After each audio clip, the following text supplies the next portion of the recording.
시청자 여러분 안녕하십니까? 오늘부터 직장 내 괴롭힘 금지법이 시행됩니다. 흔한 예로 회식을 강요하거나 술을 억지로 먹게 하고 휴가나 복지 혜택을 쓰지 못하게 하는 경우 등이 금지 대상입니다. 아직은 범위가 불명확하다거나 문제가 있어도 눈치가 보여서 신고하기 어려울 거란 지적도 있습니다. 하지만 그동안 우리가 참아왔던 또는 어느새 무뎌졌던 불합리한 문화를 바꾸기 위해 한 발 나갔다는 의미는 분명해 보입니다. 오늘을 시작으로 지금은 끊이지 않는 직장 갑질 소식이 언젠가는 옛날 뉴스가 될 수 있기를 바랍니다.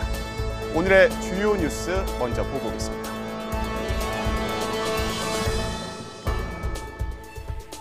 한일 수출 규제 갈등이 수위를 높여가고 있습니다. 미쓰비시 중공업이 끝내 배상 협의를 거부하면서 징용 피해자 대리인 측은 한국 내 미쓰비시 압류 재산에 대한 강제 매각 절차에 돌입하겠다고 밝혔습니다. 문재인 대통령은 국무회의에서 부처별 조치를 점검했고 민주당과 청와대의 주요 간부도 회의를 열어 대응 방안을 논의합니다.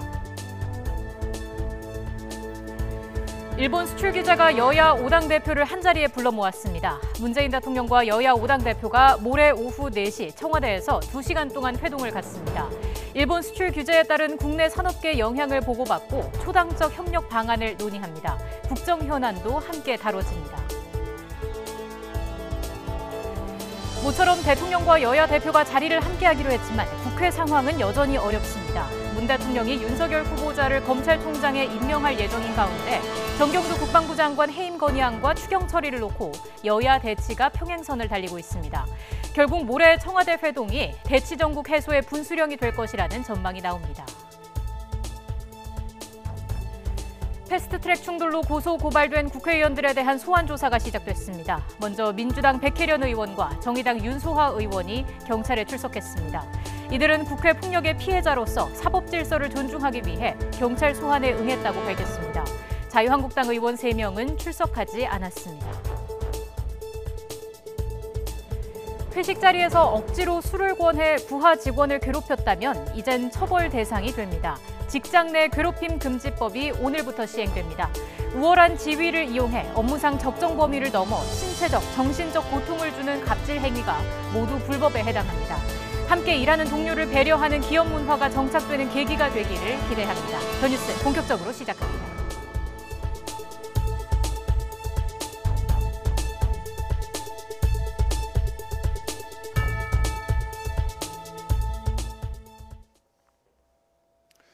미쓰비시 중공업 측이 대법원 확정 판결에 따른 배상 등 문제 해결을 위해 협의에 나서라는 피해자 측의 요구를 끝내 거부했습니다.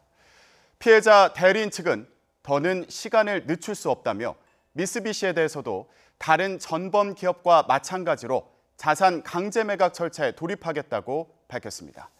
취재기자 연결합니다. 강희경 기자. 네, 서울중앙지방법원입니다.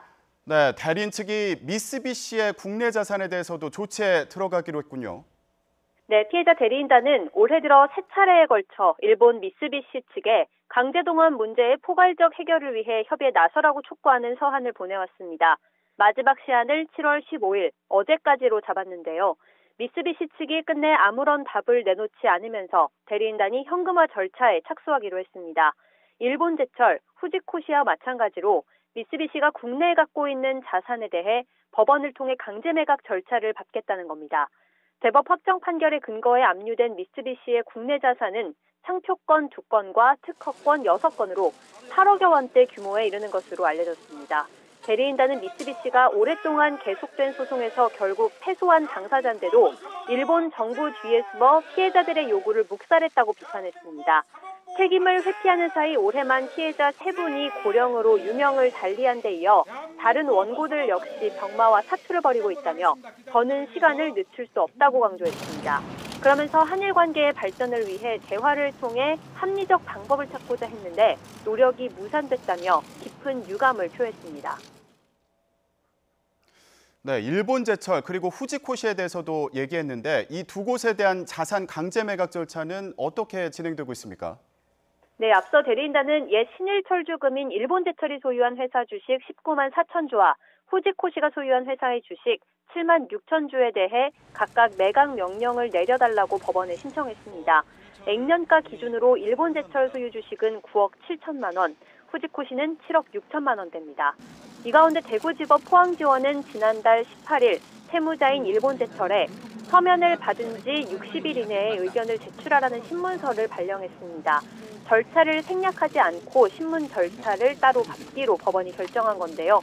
포항지원에서 신문서를 넘겨받은 법원 행정처가 지난 8일 신문서를 일본 제철에 전달했고 송달된 이후 60일 안에 일본 제철에 답이 없으면 법원은 신문 절차 없이 매각 허가 여부를 바로 결정할 수 있습니다.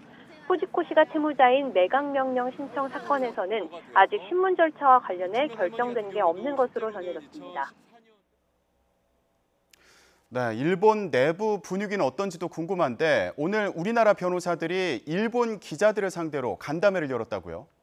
네, 피해자 소송 대리인들을 비롯한 대한변협 일제피해자인권특별위원회가 일본 기자들을 상대로 기자회견을 진행했습니다.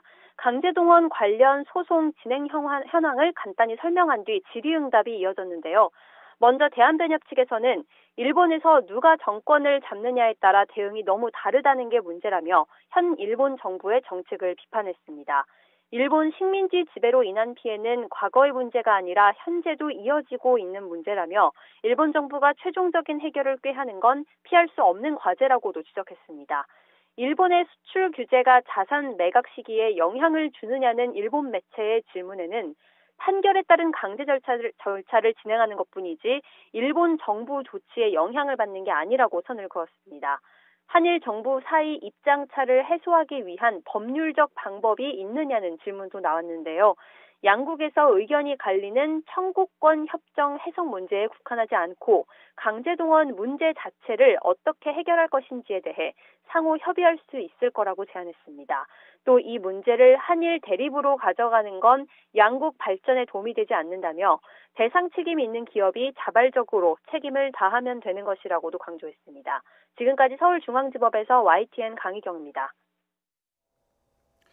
앞서 일본은 강제징용 판결과 관련해 제3국 중재위원회 설치를 요청했는데요.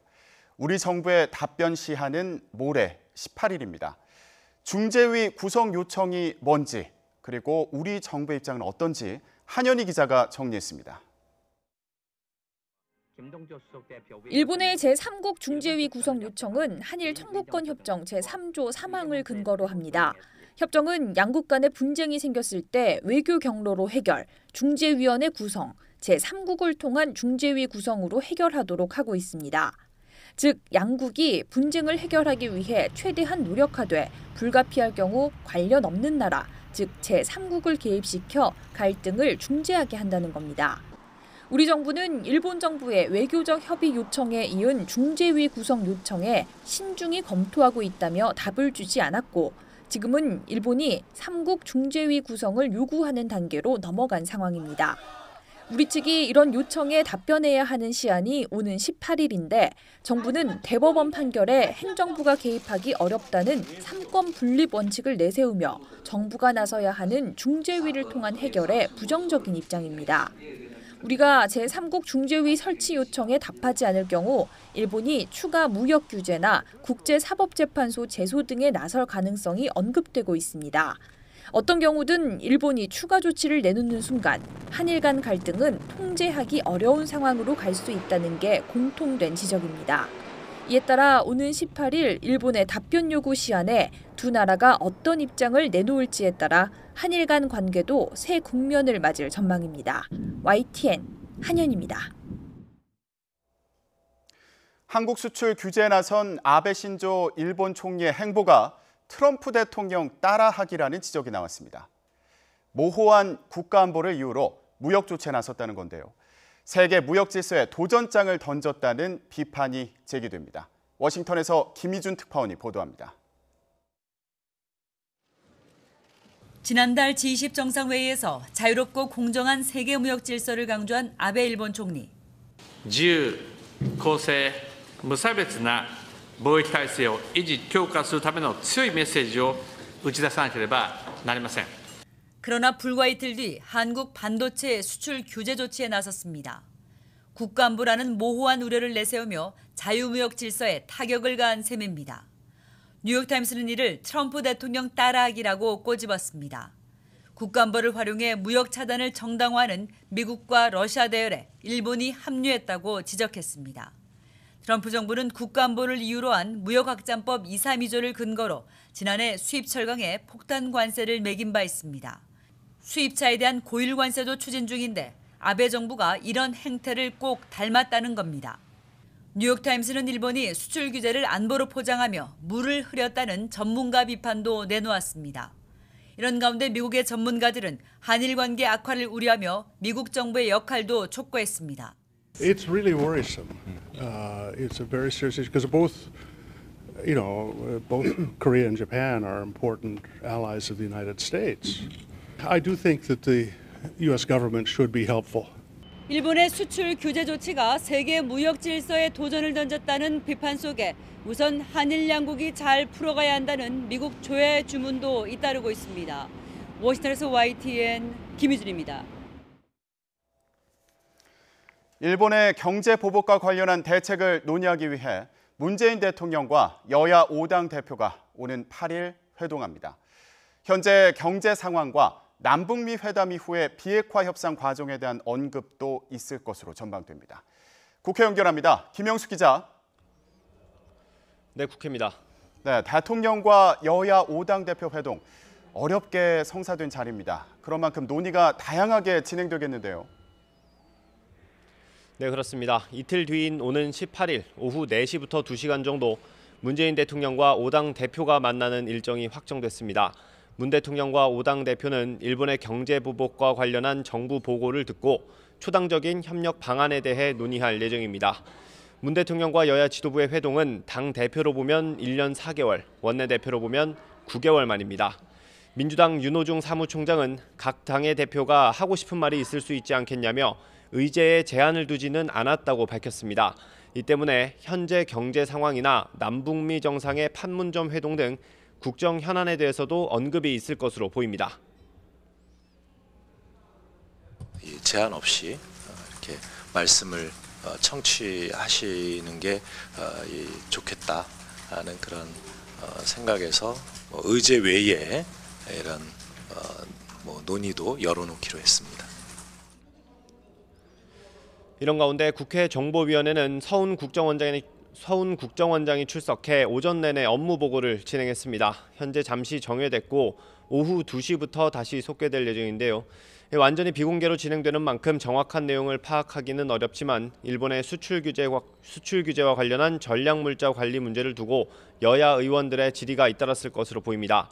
여기에 북한 목선의 삼척항 입항 사건과 남북미 정상의 판문점 회동 이후 북한의 동향도 다뤄졌을 것으로 보입니다. 정보위 회의 결과는 회의를 마친 뒤에 여야 간사와 위원장이 협의해 발표할 예정입니다. 지금까지 국회에서 전해드렸습니다. 한국당과 바른미래당이 어제 정경두 국방장관에 대한 해임 건의안을 국회에 공동으로 제출했습니다. 북한 목선의 삼척항 입항 사건에서의 군 경계 실패, 해군 2함대 허위 자수 사건 등 최근 잇따른 군 기강 해이를 문제 삼고 있습니다. 이번뿐만 아니라 과거에도 국방장관직은 순탄치 않았습니다. 국방장관의 순환사 17대 국회 이후로 한정해서 돌아보겠습니다. 가장 최근 사례부터 보겠습니다. 송영무 전 국방장관은 취임 이후에 잇따라 발언 논란에 휩싸였습니다. JSA를 방문해 장병들을 격려하는 자리에서 여성의 미니스커트와 관련한 부적절한 발언과 국내 성폭력 관련 간담회에서 나온 여성들의 행동과 관련한 발언이 문제가 됐습니다. 송 장관의 해명이 있었지만 논란은 이어졌습니다. 이후 국군 기무사령부 계엄령 문건에 대한 미숙한 대응이 도마 위에 오르며 지난해 8월 개각 당시 교체되면서 취임 1년 1개월 만에 물러났습니다. 박근혜 정권 시절 한민구 국방장관의 경우에는 해임안이 추진되기도 했습니다. 반대 여론에도 불구하고 사드 배치를 결정한 것과 한일 군사 비밀정보 보호협정 체결에 대한 반발이 더해진 결과였습니다. 야당을 중심으로 국방장관에 대한 해임, 탄핵 절차가 거론되기도 했지만 박 전 대통령의 탄핵안이 가결되면서 한민구 전 장관의 해임 건의안 논의는 수면 아래로 가라앉았습니다. 임기가 끝난 뒤 순환을 겪는 경우도 있습니다. 2012년 총선과 대선을 전후해 군 사이버사 부대원들에게 여권을 지지하고 야권을 비난하는 글과 댓글을 온라인상에 게시하도록 지시한 혐의를 받는 김관진 전 국방장관의 얘기입니다.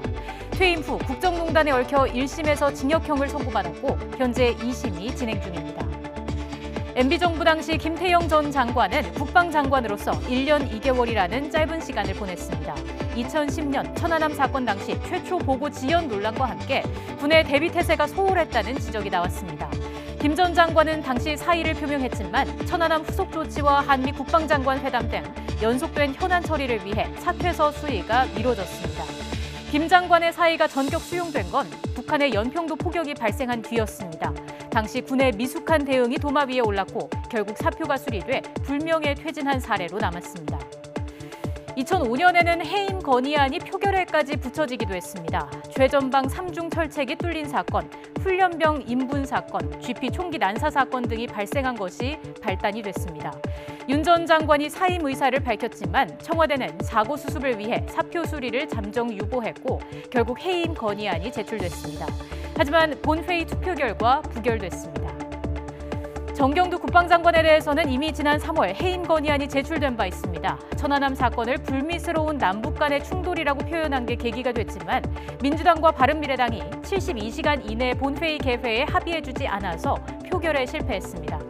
이번엔 어떨까요? 민주당은 정 장관 해임 건의안 표결뿐만 아니라 북한 목선의 삼척항 입항 사건 등에 대한 야당의 국정조사 요구도 받아들일 수 없다는 입장이 분명합니다. 국방장관 해임을 둘러싼 여야 갈등은 당분간 지속될 것으로 보입니다. 국회 신속 처리한 건 패스트트랙 법안 지정 과정에서 벌어진 충돌 사태는 여야 의원들 간의 대규모 고발전으로 이어졌습니다. 오늘을 시작으로 이번 주부터 국회의원들에 대한 소환 조사가 본격적으로 시작되는데요.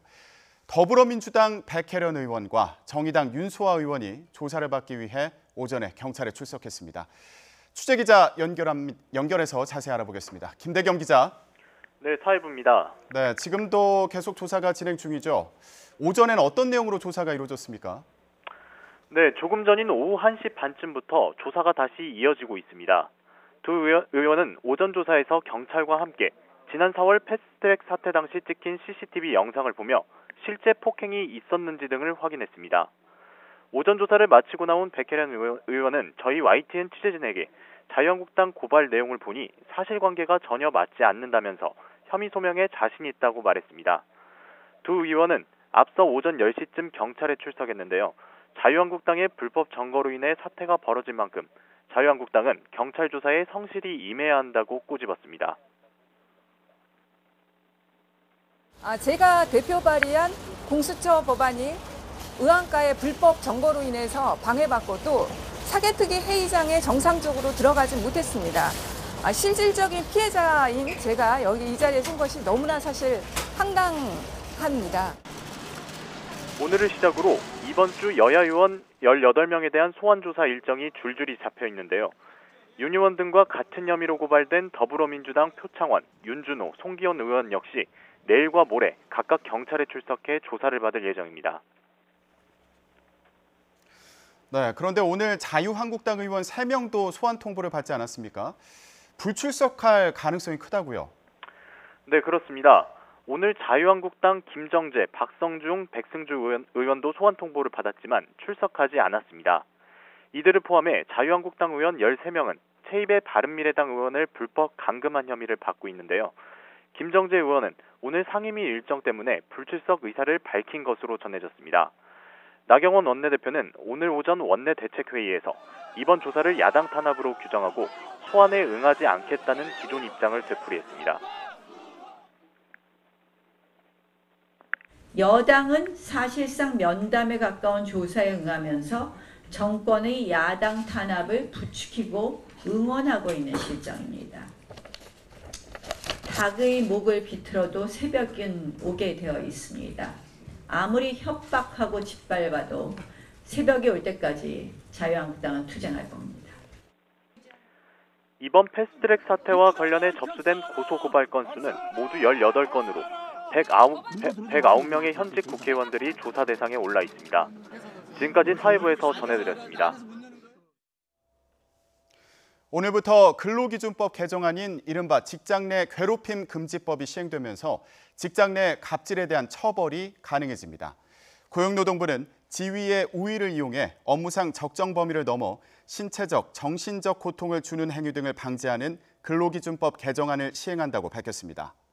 정부는 억지로 술을 강요한다거나 커피 심부름 등 업무와 상관없이 고통을 주는 행위가 모두 불법에 해당한다고 설명했습니다. 법 시행에 따라 경영진은 취업규칙에 직장 내 괴롭힘의 예방과 발생 조치에 관한 사항을 필수적으로 기재해야 합니다.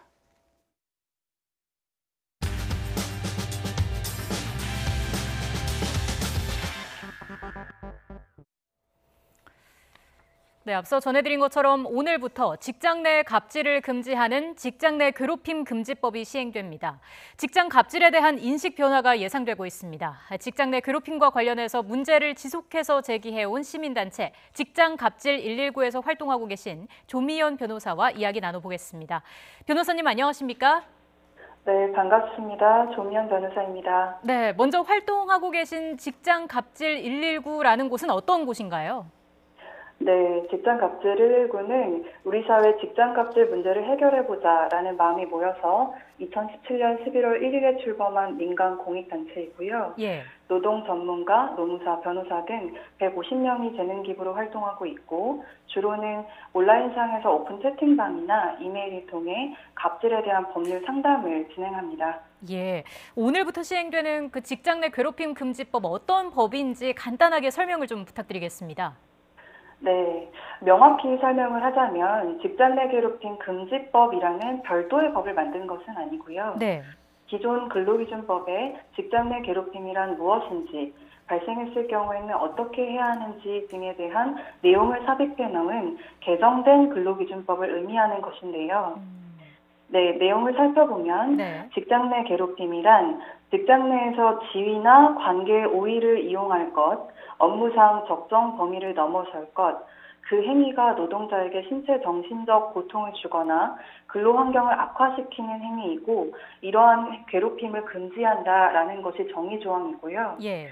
그 밖에도 괴롭힘 발생 시 신고자는 누구인지, 사용자의 적절한 조치 의무라던가 불이익한 처우 금지 등을 규정하고 있습니다. 예, 이게 적용 대상이 어떻게 되나요?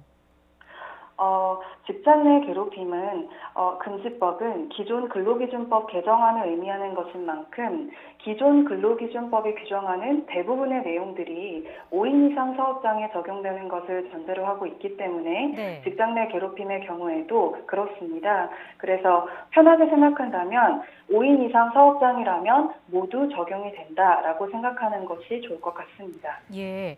근데 이 직장 내 괴롭힘 방지법에 좀 모호한 부분이 있다 이런 목소리도 나오고 있습니다. 이게 지위나 관계의 우위에 대한 표현이 있는데 상사가 부하 직원에게 하는 경우에만 해당이 되는 건가요?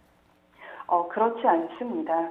사용자나 상급자뿐만 아니라 법에 의해서도 직장 동료들 사이에서 발생하더라도 실질적으로 직장 내 지위나 관계의 우위에 의한 괴롭힘이 이루어지는 경우에는 이 법에서 금지하는 행위에 해당하는 것입니다. 예, 직장 갑질 119에 직장 내 괴롭힘 사례가 많이 올라올 것 같은데 가장 많이 올라오는 사례는 뭔가요? 사실은 가장 단일한 유형으로 많은 사례는 소위 임금을 떼인 임금체불 사건인데요. 그런데 최근 한 조사에 의하면 직장인의 73% 정도가 최근 1년 내 직장 내 괴롭힘 경험이 있었다라고 응답을 한 것을 보면 알 수 있듯이 직장갑질 119에서도 직장 내 괴롭힘, 잡무 지시를 넓은 범위로 포함한다면 약 30% 정도로 직장 내 괴롭힘이 가장 많은 비중을 차지하고 있습니다. 변호사님께서 보신 것 중에 가장 충격적이었던 사례는 뭐가 있습니까? 사실은 작년 2018년에 우리 사회를 떠들썩하게 했던 엽기적인 직장갑질 사례는 정말 많았었는데요. 그런데 저는 인터뷰를 할 때마다 생각나는 사례가 있는 게 우리나라에서 회식 문화가 굉장히 좋아지고 있다, 나아지고 있다라고 알고 있는데 그럼에도 불구하고 회사 회식에서 짜장면을 다 먹고 난 뒤에 그 먹고 난 짜장면 그릇에 술을 따라서 강제로 마시게 했다는 사연이 계속 떠오르네요. 예, 얼마 전에 그 직장 갑질 119에서 한국 직장인들의 갑질 감수성을 조사했다고 하는데 갑질 감수성이라는 게 뭔지 간단하게 설명을 좀 해주시고요. 결과도 어떻게 나왔는지 궁금한데요. 우선 갑질 감수성이란 소위 직장 갑질을 당하고도 좀처럼 갑질이라고 느끼지 못하고 잘 참는다는 의미일 수도 있습니다. 네. 그래서 직장갑질 119에서 이번 조사를 시행한 결과에 의하면 한국 직장인들의 평균 감수성 지수는 68.4점으로 집계가 되었고요. 이는 꽤 높은 수치라고 할 수 있습니다. 직장 내 괴롭힘 금지법에 대해서 이번에 좀 아쉬운 점이 있습니까? 물론 아쉬운 점이 있죠. 대표적으로는 아무래도 가해자에 대한 직접적인 형사처벌 규정이 없는 것인데요. 네. 그런데 사실 이 부분에 대해서 말을 하면서 직장 내 괴롭힘이 금지법이 뭐냐라고 했을 때 이 부분은 사실 더 이상 우리 사회에서 수직적이거나 평가 중심적인 문화는 안 된다라는 거를 법으로 규정하게 된 것이라고 할 수 있을 텐데 이런 실제 갑질이 근절하기 위해서는 사실 이 형사처벌 규정이 아쉽다. 딱 이 부분보다는 정부가 정책적으로 조금 더 뒷받침을 해줄 필요가 있다라는 말씀을 함께 드리고 싶습니다. 예. 변호사님, 직장 내에서 그럼 갑질을 당하면 어디에 신고하고 도움을 받으면 좋을까요?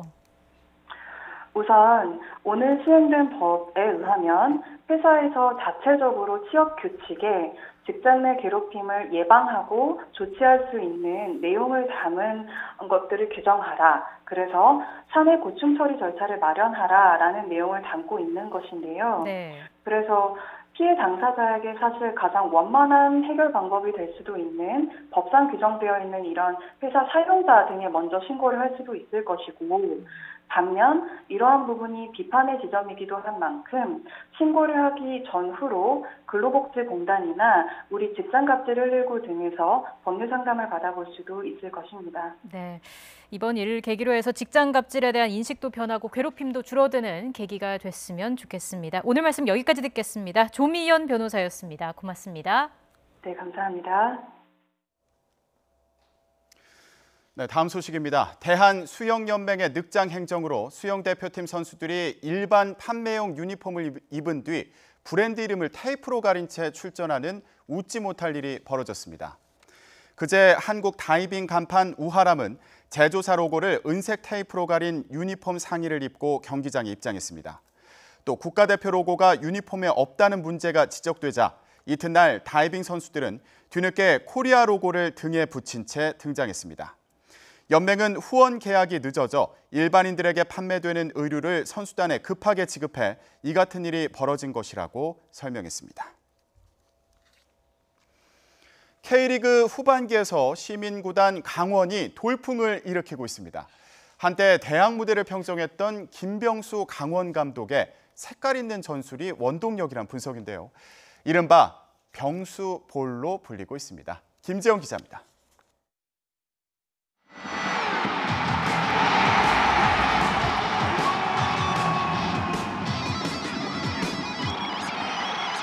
지난달 23일 포항전 후반 중반까지 0대4로 끌려가던 강원은 연이어 5골을 더 들이며 거짓말 같은 역전승을 거뒀습니다. 오늘 경기의 역전! 저도 이런 경기 처음 봅니다. 포항전을 시작으로 지난 경남전까지 강원은 최근 5경기에서 4승 1무의 기세를 이어갔습니다. 5경기 승점만 13, 선두 전북보다 많습니다. 같은 기간 울산만이 강원과 같은 승점을 기록했습니다. 강원은 5경기 중 4경기에서 먼저 실점한 뒤 역전하거나 동점을 만드는 뒷심을 발휘했습니다. 베테랑 정조국, 젊은 피 조재환, 김지현 등 신구 골잡이들이 역전의 명수 강원을 만들었습니다. 비결은 전술에 있습니다. 강원의 축구에선 수비수 1명을 제외한 전원이 상대 진영으로 올라가는 장면을 자주 봅니다. 포지션 파괴를 기반으로 모든 선수가 공격적인 움직임을 보이는 김병수 강원 감독의 색깔 있는 전술, 이른바 병수볼입니다. 짧고 빠른 패스로 상대 수비벽을 허물다 보니 강원의 축구는 보는 맛이 있다는 평가입니다. 자기 공간을 비우고 다른 포지션으로 이동을 했을 때 동료 선수들이 중복되지 않고 또 빈 공간을 찾아서 그 유기적인 움직임들이 김병수 감독의 가장 중요한 포인트라고 할 수가 있겠죠. 여기에 한국영, 윤석영 등 경험 많은 베테랑들의 헌신도 병수벌 돌풍에 빠질 수 없는 요소입니다. YTN 김정입니다.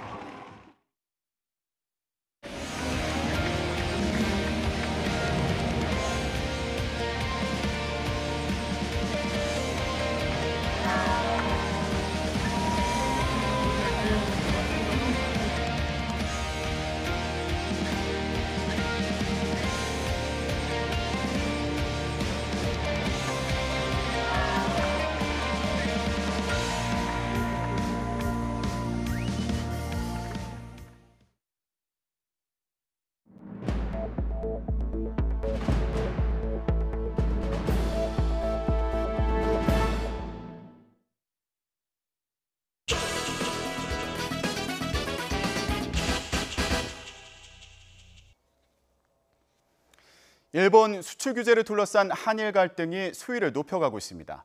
문 대통령의 대일 경고 메시지가 한층 강해진 가운데 일본의 경제 보복에 대응하기 위해 대통령과 여야 5당 대표가 1년 4개월 만에 회동을 갖습니다. 이해찬 대표와 황교안 대표가 취임한 이후 첫 회동이기도 합니다. 패스트트랙 대치 이후 강대강 대치를 이어가던 정치권, 이번 회동을 계기로 협치의 실마리를 찾을 수 있을까요? 여야 1대1 미니 토론 더 정치, 주요 전국 현안 짚어보겠습니다. 현근택 더불어민주당 법률위원회 부위원장, 윤기찬 자유한국당 홍보위원회 부위원장 모셨습니다. 두 분 안녕하십니까? 안녕하세요. 네, 오늘 문재인 대통령 국무회의에서 어떤 발언을 할지 이것도 참 관심이었습니다. 일본과 관련한 또 강한 메시지가 나올까 이것도 관심이었는데 네네. 일단은 대통령과 총리의 투톱 외교 체제에 대한 얘기가 있었습니다. 예, 간단히 짚어볼까요? 네, 지금 이제 이낙연 총리가 외국 순방 가 있습니다. 순방 가 있는데 이제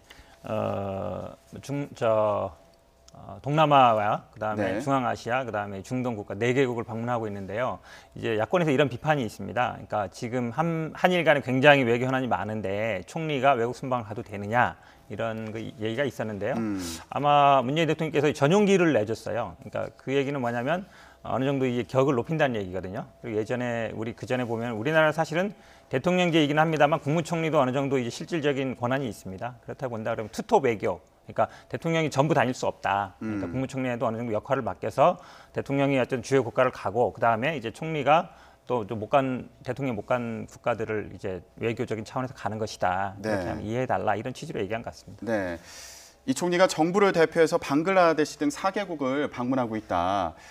대통령 혼자 하기 힘든 만큼 역할을 분담해서 외교 무대에서 뛸 필요가 있다. 이런 얘기였습니다. 어떤 배경이었다고 윤 부위원장님 어떻게 들으셨습니까? 이미 정해진 일정을 따라서 했다고 말씀하시는 거고 그 부분은 이해를 합니다. 그런데 지금 국가 비상시잖아요, 사실상. 그러니까 4강 외교를 저희가 조금 등한시한 면 때문에 이런 위기가 찾아왔다라는 진단이 있음에도 불구하고 네. 지금 이 총리께서는 더욱더 지일파예요. 그 일본의 어떤 그 인적 네트워크가 잘 돼 있는 분이라서 네. 상당히 도움이 필요한 시점인데 하필 이 시점에 또 그렇게 일정대로 가시는 것 자체가 이거는 이제 그분을 비난한다기보다는 예. 어떤 외교 행위에 있어서 우선순위를 좀 먼저 정했으면 좋겠다. 그래서 일단 일본과의 외교적 정상화가 먼저 된 뒤에 그다음에 그 4개국을 다시 가더라도 또는 다른 분이 가더라도요. 이것은 조금 뭔가 현실과 안 맞는 외교 행보다 이런 취지의 비판입니다. 저희가 하는 비판은. 조금 반박을 예. 하면요. 지금 사실 일본은 우리 대화에 응하지 않고 있어요. 지난번에 보셨지만 실무회담도 과장급으로 낮추고 굉장히 어찌 보면 이제 외교 관례에 어긋나는 행동을 하고 있는데 우리는 계속 외교 장관 회담이든 아니면 책임자에 있는 회담을 요구하고 있거든요. 일본이 어찌 보면 응하지 않는 겁니다. 이럴 때 사실은 특사라는 것도 일방적으로 갈 수 있는 게 아니에요. 상대방이 응하겠다고 하는 거기 때문에 현재 상황은 일단 20일 참여한 선거까지는 지켜보는 입장이어서 예. 설령 우리가 특사를 파견한다 해도 일본이 받지 않고 있는 상황이기 때문에 지금 이 총리가 외국 순방 간다고 해서 일본과의 어떤 외교라든지 특사 문제가 안 풀리는 건 아니다. 저는 관계없는 얘기라고 봅니다. 그러니까 결국에는 일본의 이런 무역 보복 상황에서 총리가 역할을 해줘야 되는데 왜 순방을 나갔느냐 이런 비판이 있었고 이에 대해서 이제 대통령의 발언이 나온 것으로 그렇게 보이는데요. 결국에는 일본의 무역 보복 상황과 또 연관된 그런 발언이 아니었나 싶습니다. 그러면 어제 문재인 대통령이 이제 또 네네. 강한 발언이 나오지 않았습니다. 이전보다는 그 강도가 세다 이런 평가가 많이 나오고 있는데 어떤 배경이 있다 보시나요? 일단은 이번 주가 굉장히 중요합니다. 분기점이 될 걸로 보는데요. 일단 네. 18일이 일본 정부가 요청한 한일 협정상의 제3국 중재위. 그러니까 결국은 말씀드리면 이 강제징용 문제가 한일 협정에 포함되느냐 안 되느냐 그거를 제3국 중재에서 판단해보자 이거거든요. 네. 그거는 제가 보기에 받기 쉽지 않습니다. 왜냐하면 이걸 받게 되면 결국은 논점이 어디로 가냐면 강제징용의 문제가 한일 협정에 포함되느냐 안 되느냐 그게 쟁점이 돼요. 그렇기 때문에 좀 쉽지 않은 문제고요. 네. 그다음에 21일에 참여연 선거가 있습니다. 참여연 선거 이후에 과연 더 확정이 되느냐 안 되느냐 굉장히 중요하죠. 지금 세계 품목에 대해서 수출 규제하는 건 정해진 상태인데 지금 화이트 리스트에서 배제한다는 것도 정해진 거지 않습니까? 네. 그럼 세계 품목 이외에 더 할 거냐 아니면 앞으로 이제 이게 확정되느냐 안 되느냐가 굉장히 중요한데 그동안 사실은 일본은 말로는 이제 얘기는 안 하고 있지만 사실은 강제징용에 대한 보복이라는 건 누구나 다 인정하고 있지 않습니까? 하지만 일본은 그렇게 얘기 안 하고 있거든요. 이거를 뭐 대북 안보 문제다. 그다음에 대북 제재에 뭐 구멍이 생긴 거다. 북한으로 뭐 흘러간다. 이런 식으로 약간 이렇게 흐리고 있어서 이런 거 좀 끊을 필요가 있다. 명확하게 쟁점이 어찌 보면 강제징용에 대한 보복이냐 아니냐. 이제 그 부분으로 좀 그게 핵심적인 쟁점인데 그렇게 가면 우리가 또 WTO에서 유리하거든요. 그러니까 네. 문재인 대통령 발언도 보면 이건 예. 보복이다라는 얘기는 결국은 강제징용에 대한 보복, 경제 보복이다. 이걸로 좀 쟁점을 이렇게 어쨌든 문재인 대통령도 변호사다 보니까 이제 쟁점을 흐리면 안 되거든요. 지금 일본이 약간 쟁점을 흐리고 있어서 그 쟁점으로 하나로 좀 단축시키기 위한, 축약하기 위한 그런 약간 경고성 발언 아닌가 이렇게 보고 있습니다. 시기적으로 이제 중요한 시점이고 그리고 쟁점도 분명히 할 필요가 있었기 때문에 이런 발언이 나온 거다 이렇게 해석을 해주셨는데 어떻게 들으셨습니까? 저도 대통령께서 다면적인 그 원인 분석을 하신 것 같아요. 예를 들면 이것이 단순한 강제징용 판결에 관련된 과거사적 외교 분쟁이 아니고 이거는 이제 경제 패권 내지 뭐 한반도의 통일 문제까지 연관된 그런 어떤 포석이다. 아베 네. 입장에서는 이것을 아마 대통령께서 인식을 하신 것 같고요. 따라서 강제징용과 관련된 여러 가지 외교 문제라는 것은 명분이거든요. 그렇다면 명분을 주지 말아야 되는데 그렇기 때문에 아마 외교적 그 교섭을 하자라는 말씀도 하셨잖아요. 이에 더해서 외교적 교섭과 관련돼서 또 국제적인 무대까지 나가야 되기 때문에 예를 들면 이제 북한의 우리의 물자가 첨단 소재가 흘러가지 않았다라는 점 분명히 하시고 이런 다면적인 분석을 하신 것 같은데 따라서 저는 개인적으로 제3국에 대한 중재위와 관련된 교섭을 하자 28일까지 답을 줘야 되거든요. 이와 관련된 것들은 여권 내부에서도 문제가 나오지만 실제 그 부분에 대해서는 교섭하자라고 제안을 하더라도 지금 변호사님 말씀하신 것처럼 그런 결과에까지 가지 않는다. 네. 왜냐하면 외교적 교섭을 위해서는 단초를 줘야 되는데 저들한테 명분을 주지 말아야 되거든요. 따라서 대통령께서 5당과 협의를 거쳐서 저 입장에서는 그런 현실적인 안을 좀 내주시는 것도 괜찮겠다라는 생각을 해봤습니다. 네, 일단 우리 정부에서 그 일본이 요구한 제3국 중재위원회 설치 요청과 관련해서는 이번 주에 이제 목요일까지 18일까지입니다. 18일까지 답을 줘야 되는 그런 상황이고요. 그런 만큼 또 시기적으로 중요하다 이런 평가들을 해주셨는데요. 그러면 그 어제 대통령 발언 중에 주요 내용을 들어보고 계속 얘기해 보도록 하겠습니다. 유엔 안보리 결의를 준수하고 제재의 틀 안에서 남북관계 발전과 한반도 평화를 위해 총력을 다하고 있는 우리 정부에 대한 중대한 도전입니다. 우리 기업들은 일본의 소재, 부품, 장비에 대한 의존에서 벗어나 수입처를 다변화하거나 국산화의 길을 걸어갈 것입니다. 결국에는 일본 경제에 더 큰 피해가 갈 것임을 경고해 둡니다. 네, 어제 발언 내용을 좀 들어봤는데 일본 경제에 더 큰 피해가 갈 것임을 경고한다.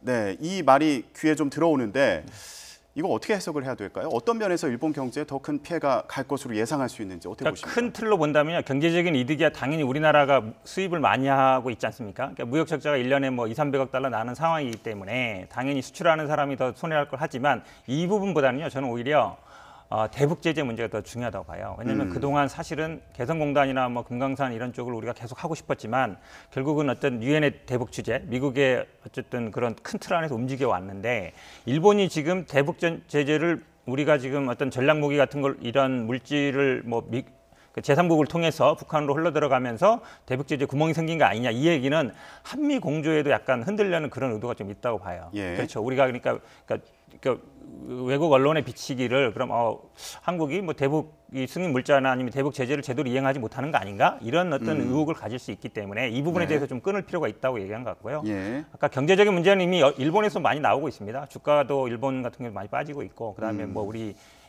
국민들이 이제 여행 자제라든지 이런 분들이 있어서 사실은 상호 간에 해가 된다. 경제적으로는 사실 일본과 우리나라 이렇게 묶여 있지 않습니까? 이런 부분들을 지적하는 것 같아요. 그러니까 네.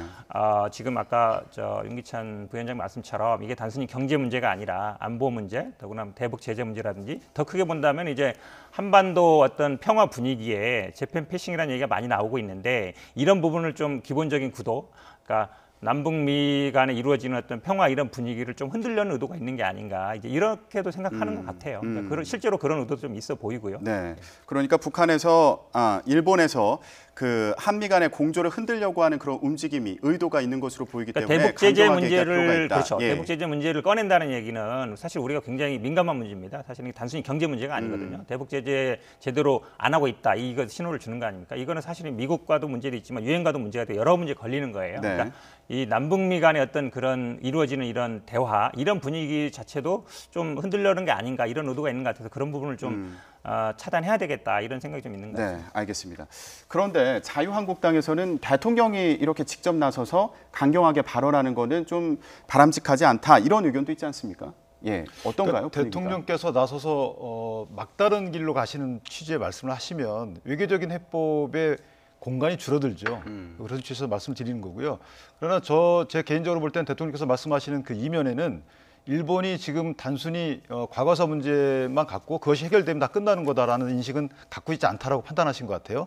그 판단은 저도 옳다고 보고요. 다만 해결에 있어서는 일단 대통령께서 외교적 해결을 하자라고 일단 종합적인 의견은 그거거든요. 외교적 해결을 하자. 네. 다만 거짓말하지 마라 이런 취지의 말씀을 주셨기 때문에 나머지는 이제 실무진에서 받아서 외교적인 채널을 열어서 외교적인 교섭을 시작하면 될 것 같고요. 그 단초가 되는 것은 18일 이전에 그 21일까지 일단 참여 선거 이후까지 끌려면 이 18일 이전에 저쪽에서 협상이 나와야 되지 않습니까? 네. 그러려면 제3국 중재와 관련된 협상을 하자. 이것을 받는 것도 다소 국민 감정에 반하긴 하지만 어쨌든 국익을 위해서 한번 그 부분도 고려해 보는 것이 좋다라고 생각하는 겁니다. 이 부분이 굉장히 중요한 쟁점인데요. 사실은 이게 아마 논란이 될 수 있습니다. 그러니까 18일은 사실 우리가 정한 건 아니에요. 일본이 정했고 65년 한일 협정에 기본적으로 당사자끼리 해결이 안 되면 중재위로 가고 중재위가 안 되면 제3국 중재위를 하게 돼 있는데 제가 앞에서 말씀드렸지만 기본적으로 그 중재위에서 다루는 거는 이게 한일 협정에 포함되느냐 안 되느냐 그게 쟁점이 돼요. 그럼 만약에 여기에서 우리 대법원 판결과 만약에 다른 판결이 결론이 났을 때 어느 걸 우선시할 것인가 굉장히 많은 문제가 생깁니다. 국내 판결이 있고 그 위에 이제 어찌 보면 이제 다른 결론이 있는 거기 때문에 그러니까 국내에서는 집행이 되는데 외국에서는 만약에 중재위의 효력이 한미 간에는 그게 우선하는 이런 형태가 돼서 그럼 그 중재위 결정이 다시 또 국내 효력을 갖는가 이렇게 어떤 문제가 많이 생길 수 있어요. 그래서 단순히 이거를 일본에서 제안했기 때문에 외교적인 해결을 위해서 이거를 단순히 받자 이거는 제가 보기에 좀 성급한 결정이라고 봅니다. 근데 이게 중재위를 결정하는 게 아니고 중재국을 정하기 위한 협상을 하는 거거든요. 그러니까 이거는 오히려 그걸 안 받는 것이 명분을 줄 수가 있어요. 조약에 이미 그 당사자 간의 중재를 해보고 안 되면 제3국 중재를 정해서 하자. 안 되면 그 제소로 가겠죠. 그런데 이것을 시작조차 안 하는 것은 일본에 명분을 줄 수 있다는 거죠. 만약에 중재하다가 결렬될 수 있는 겁니다. 그러니까 일각에서 얘기하는 이것은 참여연 선거용이다라는 그 말이 있어요. 그럼 그 참여연 선거용이라고 분석을 한다면 그러면 21일까지 넘겨야 될 거 아닙니까? 그럼 21일까지 넘기는 의미가 뭐가 있어요? 일본이 받을 만한 걸 줘야죠. 그렇다면 중재위를 받아서 결국 만약에 서로 간의 의견이 맞지 않으면 그건 구성이 안 되는 거예요. 이런 방법도 하나 고려해볼 필요 있다라고 말씀드리는 거예요. 중재위를 구성하게 되면요. 구성하다가 안 하면 오히려 명분이 없습니다. 쉽게 얘기하면 우리가 중재위로 갈 건지 말 건지가 중요한 거예요. 그 다음에 어떤 절차적인 문제는 거기서 정하면 되는데 이게 중재위로 갔을 때는 사실 한일 협정이 우리가 다 알고 있듯이 그러니까 식민 지배의 불법성이라는 이런 거에 거론이 안 돼 있어요. 그렇기 때문에 사실은 중재위만 가지 그 한일 협정에 포함되느냐 안 되느냐 논의할 때는 이 식민 지배의 불법성이라는 이게 얘기가 안 됩니다. 근데 지금 대법원 판결은 식민 지배가 어쨌든 불법적이다. 그리고 그 당시에 이 한일 협의에서는 그게 그 그 위자료 같은 거는 실제로 포함이 안 된다라고 해서 판결이 난 거기 때문에 네. 사실은 중재위로 갔을 때 이 판결과 굉장히 모순된 문제가 많이 생기게 됩니다. 그리고 어찌 보면 이 중재위로 다시 돌아간다는 얘기는 우리 얘기는 65년 한일협정 체제로 돌아가는 거예요. 그 당시로. 그 당시로 논의기 때문에. 근데 우리는 지금 어쨌든 한일 65년 체제보다는 새로운 체제로 나가야 되거든요. 그러면 다시 그 과거로 돌아가서 어찌 보면 우리가 뭐 경제적인 지원을 받았습니다만 불법성도 인정받지 못한 그 한일 협정을 가지고 옳으냐 그르냐 따지는 거는 제가 보기에 우리한테 절대 유리할 리가 없다. 그래서 저는 이거는 받는 건 좀 위험이 크다라고 봅니다. 네, 그렇다면 보실 때 이 중재위 같은 경우에 만약에 정부에서 지금 안 받을 가능성이 이제 높아 보이는 그런 상황인데 이 중재위 외에 아까 말씀하셨던 것처럼 실무진 간에 이제 협의를 또 재개해야 된다고 말씀하시지 않았습니까? 이를 위한 어떤 다른 방안이 있을까요? 그러니까 중재위를 구성하자라는 거 못 박는 게 아니에요. 중재위를 구성을 위한 협의를 하자고 한 거죠. 한 달 내에 그 얘기를 대답을 해야 되는 것이거든요. 근데 우리는 지금 대답을 안 하고 거절이라는 명시적인 의사표시도 안 하고 있단 말이에요. 시간을 끌고만 있지. 네. 그러니까 그냥 중재위 구성을 위한 협의를 나가는 것은 사실은 외교적 부담이 있긴 있어요. 변호사님 말씀처럼. 그러나 안 하는 것 또한 외교적 부담이 있어요. 나중에. 이게 일단 1965년 조약에 부속된 청구권 협정이 있잖아요. 이것과 관련돼서는 일단 조약이라는 타이틀이 붙어 있단 말이에요. 사실은. 그러니까 바깥에서 볼 때는 조약이에요. 조약에 따른 절차를 진행하는 데 있어서 서로 간에 중재라는 게 합의가 안 되면 그만이지만 중재를 위한 협의를 하자는 것을 안 받는 것은 나중에 일본에게 그릇된 오해를 줄 수 있다는 거, 명분을 줄 수 있고 그래서 저는 받는 것도 하나의 대화를 위한 시초가 될 수 있으면서 또는 명분을 쌓는 것이다라는 생각을 하게 된 거예요. 네, 알겠습니다. 이 부분에 대해서는 뭐 정부 입장이 이제 확실히 나오겠지만 또 공방이 있겠네요. 어떤 결정이 나오든 제가 간에. 보기에는요. 아무런 얘기를 안 할 가능성이 높습니다. 예를 들어서 명시적으로 안 하겠다 거절하면 얘기처럼 일본은 추가 제재나 아니면 이걸 국제사법재판소로 끌고 갈 가능성이 높아요. 네. 거부했기 때문에 글로 가겠다를 할 수 있고 만약에 받겠다 그런 말씀처럼 아까 말씀처럼 이게 한일협정 체제 내에서 논의되는 거기 때문에 우리 입장에서는 그 어쨌든 불법성 인정 못 받은 한일협정에서 논의되는 거라서 우리가 받을 수 없는 입장이죠. 제가 보기에는 네. 뭐 18일까지도 그 이후에도 이에 대해서는 특별히 언급 안 할 가능성이 더 높다고 네, 봅니다. 알겠습니다. 이 일본의 무역 보복과 관련해서 우리 정부가 어떻게 대응해야 되는지 이것과 관련해서 이제 국회에서도 논의가 이루어질 것으로 보입니다. 본격적인 논의가 될 것으로 보이는데 대통령과 5당 대표가 18일, 이것도 18일이네요. 예, 이날 이제 회동을 갖게 되는데 일본 무역 보복과 관련해서 어떤 얘기가 오갈 걸로 보시나요? 일단 황교안 대표가 밝힌 바에 따르면 일단 대북 대미 특사를 건의하겠다라는 취지의 말씀을 하신 바 있고요. 네. 또 이건 청와대하고 조율할 사안은 아니지만 어쨌든 국회 차원에서 대책위를 만든다. 그다음 국회 차원에서 어떤 국회의원들 구성된 방일단 이런 것들도 구성할 필요가 있다라는 말씀도 하셨고요. 이런 취지 주로 이제 일본 대응과 관련된 여러 가지 방안에 대해서 건의를 하실 걸로 보이고 이에 더해서 국내 경제와 관련된 말씀도 하실 걸로 그렇게 네. 예상은 됩니다. 예, 어떻게 전망하세요?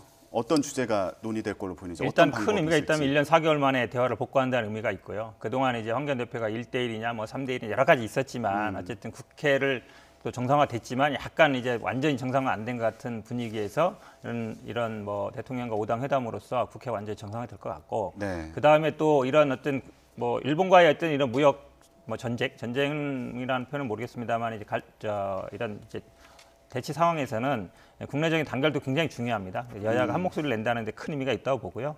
당연히 이제 일본 대응을 어떻게 할 것인가 이 부분이 이제 주된 관심사가 되겠지만 아마 그동안 황교안 대표가 얘기해온 국방부 장관 해임 문제라든지 아니면 최저임금 문제라든지 아니면 패스트트랙 문제라든지 추경 문제라든지 이런 얘기를 다 하실 것 같아요. 황교안 대표께서는. 왜냐하면 그동안 계속 요구해왔잖아요. 요구한다는 얘기는 뭔가 할 얘기가 있다는 얘기 아니겠습니까? 네. 그러니까 이 일본과의 어떤 무역 분쟁이 생기기 전부터 요구했기 때문에 그동안 아마 미뤄왔던 얘기들을 하지 않을까 이렇게 보고 있습니다. 지금 여러 가지 쟁점이 되는 사안들에 대해서 다 짚어주셨는데 어떻게 보십니까? 지금 말씀하신 것 중에 최근에 또 가장 논란이 되는 게 정경두 국방장관 해임 건의안 문제도 있고요. 그리고 또 윤석열 검찰총장 후보자 이제 대통령이 임명할 거다 이렇게 얘기가 나오고 있는데 이것도 새로운 쟁점이 되는 거 아니냐 이런 전망들이 나오고 있습니다. 이런 모든 것들이 다 이번 회동에서 논의가 될 수 있을까요? 저는 개인적으로 국방장관의 해임과 관련된 말이나 또는 윤석열 검찰총장의 임명과 관련된 말은 나오지는 않을 것 같아요. 왜냐하면 그것은 이제 국회 원내 문제일 수도 있고, 네. 그다음에 대통령의 인사권과 관련된 문제이긴 한데 어쨌든 지금 원내에서 해임 건의안 제출을 지금 그 바른당과 하는 걸로 알고 있어요. 그렇다면 그건 이제 원내 절차에 따라서 흘러갈 것이고 윤석열 검찰총장의 경우에도 국회 내에서는 일단 보고서 불채택으로 국회 의사표시를 다 한 거예요. 네. 그럼 그 위에 대통령께서 이제 정치적 부담을 지고 임명을 하시든 또는 또 다른 정치적 부담을 지고 임명을 하지 않으시든 이제 선택의 문제거든요. 물론 저희로서는 이제 논평을 냈습니다. 임명안에서 적절치 않다라는 논평을 냈는데 그 뒤에 대통령 선택에 대해서 저희가 다슨 또 평을 하면 되는 것이지 뭐 또 다른 어떻게 행동할 수 있는 게 없거든요. 그래서 아마 그 두 가지 문제는 크게 이슈화되지 않을 걸로 보인다. 청와대 네. 회담에서는 예. 이렇게 예상을 합니다. 그러면은 뭐 추경안이라든가 뭐 국정조사 문제에 대해서도 그 국회에서 계속 요구가 있지 않았습니까? 그리고 추경안과 관련해서는 계속 공방이 있는 상황이고요. 이 부분에 대해서는 어떤 논의가 오갈 수 있을까요? 추경안에 대해서는 대통령께서 말씀을 하실 걸로 예상이 돼요. 추경안 협조를 해달라. 왜냐하면 19일이 그 다음 날이 이제 국회 본회의가 예정이 돼 있기 때문에 네. 그러니까 예결위 전체 회의 및 국회 본회의가 예정이 돼 있습니다. 그런데 저희는 해임 건의안과 연계해서 지금 말들이 나와서 그렇죠. 추경안 예. 처리가 불투명하다라는 말들이 나오거든요. 따라서 대통령께서는 추경안 처리를 위해서 한 말씀 하실 걸로 그렇게 예상이 됩니다. 다만 이제 추경안이라는 게 거듭 말씀드리지만 실제 저희가 비상대책을 쓸 수 있는 비용이 있어요. 예비비라는 게 있어요. 그래서 추경안 편성을 보면 2조 2천억 정도가 이제 재해비고 나머지는 사실 경제활성화용이잖아요. 그렇다면 재해대책비로 예비비를 사용해도 충분하기 때문에 네. 대통령께서 어떻게 말씀하실지 모르지만 그 부분에 좀 명분이 떨어지지 않을까라는 생각을 해요. 지금 뭐 추경안과 관련해서는 대통령의 이제 언급이 있을 것으로 보인다 이렇게 네네. 전망을 했는데 어떤 방향으로 예상하시나요?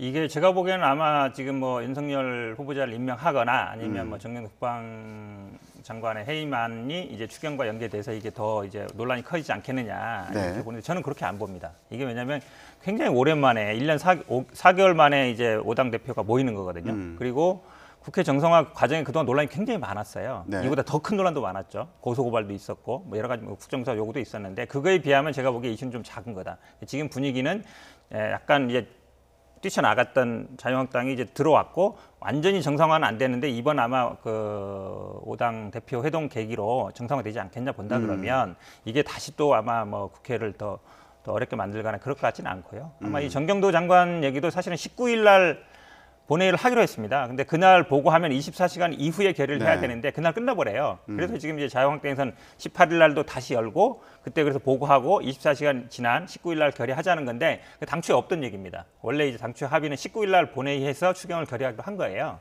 그렇다 본다 그러면 이제 합의 없던 얘기를 꺼내는 거기 때문에 그러려면 다시 합의해야 되는 거거든요. 그래서 그럴 가능성도 많지 않고 제가 보기에는 큰 문제 없을 걸로 봅니다. 그럼 일단 대통령과의 회동 이후에는 그 정경도 국방장관 해임 건의안이나 뭐 윤석열 검찰총장 후보자 임명 문제와 관련해서는 그 원내에서도 크게 다시 문제가 되지는 않을 것으로 보인다. 그렇죠. 이렇게 그러니까 윤석열 전망하시는 후보자 거죠. 임명은 거의 뭐 기정사실로 돼 있는 거고요. 그다음에 지금 말씀하신 이제 해임 문제는 이제 국회에서 논의해야 되는데 이걸 대통령이 뭐 18일 날 열어라 말아라 이렇게 할 수 있는 사안이 그렇죠. 아니잖아요. 예. 국회에서 논의하는 거기 때문에 큰 뭐 이슈는 안 될 것으로 보입니다. 그래도 앞으로 이게 새로운 쟁점이 되는 게 아니냐, 회동 이후에도 이게 여전히 쟁점으로 남는 거 아니냐 이런 생각은 해볼 수 있을 것 전 같은데요. 국방장관의 경우에는 사실 문제가 있어요. 왜냐하면 몇 가지 문제가 불거진 그 부분도 있지만 실제 왜 그렇게 군 기강이 해이되느냐의 원인 중에 하나가 이제 대북 관련 원인이 있다라는 말도 많이 하잖아요. 그렇다고 해서 대북 정책을 추진하지 말라는 건 아닙니다. 추진하면서도 부국 강병은 같이 가야 되는 거예요. 예를 들면 지금 국방백서에서 적의 개념을 없애거나 또는 군 정신 자료에서 적의 개념을 없애는 이런 말들도 좀 나오고 있어요. 없애는지 지금 확실히 확인은 안 되지만 이미 몇 달 전부터 나왔던 얘기들이란 말이에요. 그렇다면 군인들이 뭘 보고 경계태세를 갖고 또 뭘 보고 어떤 전투 의지를 북돋겠습니까? 이런 부분들에 대해서 국방부만의 마지막까지 국방부는 나라의 안보를 위해서 끝까지 간다. 이런 정신 자세가 안 돼 있다. 이런 부분을 우리가 국방부를 어떻게 맡기느냐. 이런 부분에 대해서는 국민들도 많이 불안해해요. 그렇다면 인사권자인 대통령께 국회가 해임 건의할 수 있는 거고 또는 그 국방장관 자체가 자진해서 사임하시든지 아니면 대통령께서 인사를 하시든지 이런 부분은 어느 정도 돼야지만 이 지난 국방 난맥상에 어느 정도 국민한테 해결 의지를 보여주는 거다. 저는 그렇게 생각합니다.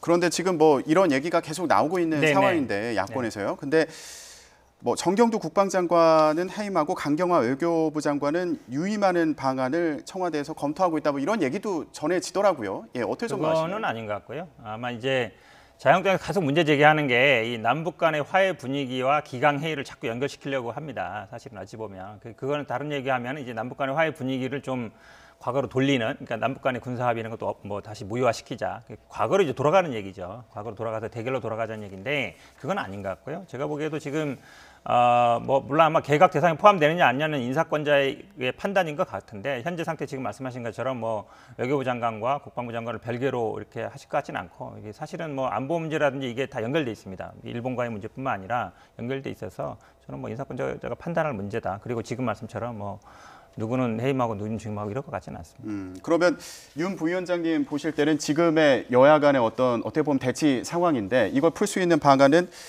정경도 국방장관 해임 건의안을 뭐 보고를 하든지 국회에 아니면은 뭐 자진해서 사퇴를 하든지 해임하든지 이것만이 해결 방안이다 이렇게 보고 계신 상황인가요? 그러니까 말씀하신 것처럼 인사권은 대통령께서 갖고 계시기 때문에 그럼 국회에서 할 수 있는 걸 하자는 거죠. 예를 들면 해임 건의안이 발의가 됐어요. 3분의 1 이상이 발의가 되는 거거든요.